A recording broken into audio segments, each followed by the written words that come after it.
परमेश्वर को महिमा मिले। पहले कुरिन्थियों 14वें अध्याय की सबसे आखिरी आयत। पर सारी बातें शालीनता और व्यवस्थित रूप से की जाए।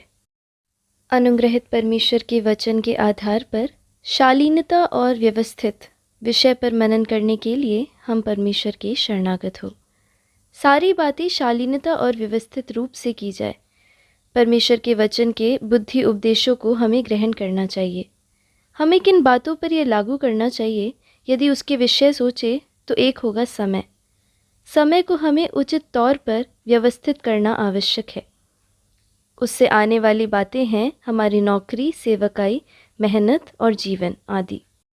यहाँ यदि उस आयत को ज़रा व्यक्तिगत तौर पर लागू करके समझे तो आज सुबह हमें परमेश्वर की आत्मा जो सिखाना चाहती है वह यह है कि हर समय का उचित उपयोग करने वाले बने। हम में से कई लोग उचित समयों पर कार्य पूरा करने वाले नहीं हैं। ऐसा पूरा न कर पाने का कारण एक यह हो सकता है कि हम दूसरों पर उसका दोष लगाकर अपना बचाव करना चाहते हैं, या फिर परिस्थिति, वो भी नहीं तो समय की कमी कहेंगे। ये सब केवल बहाने मात्र है। जीवन में जीत हासिल करने वालों से यदि हम जीवन के रहस्य को पूछकर मालूम करें तो उनमें से अधिकांश लोग समय के बड़े पक्के थे या है, ऐसा हम सीख सकते हैं। यदि हम समय के पक्के नहीं होते हैं तो वह न केवल हमें हानि पहुंचाता है बल्कि दूसरों को भी हानि पहुंचाता है। इस बात को हमें समझना ज़रूरी है। उदाहरण के तौर पे यदि हमें कहीं बुलाया गया है, वहाँ जो लोग इकट्ठा हुए हैं और हमें एक निर्धारित समय दिया गया है और उसमें हमको देरी हो जाए, यदि वहाँ 10 लोग इकट्ठा हैं और हमें 1 घंटा देरी हो जाए तो उन 10 लोगों के इंतज़ार को यदि जोड़ा जाए तो वहाँ 10 घंटों का नुकसान हुआ है।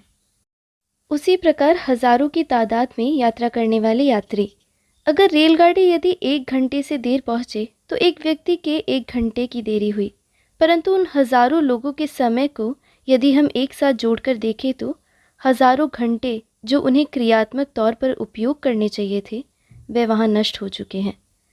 इस प्रकार का समय का बोध न होने के कारण हमारे देश भर में बड़ी हानि हो रही है।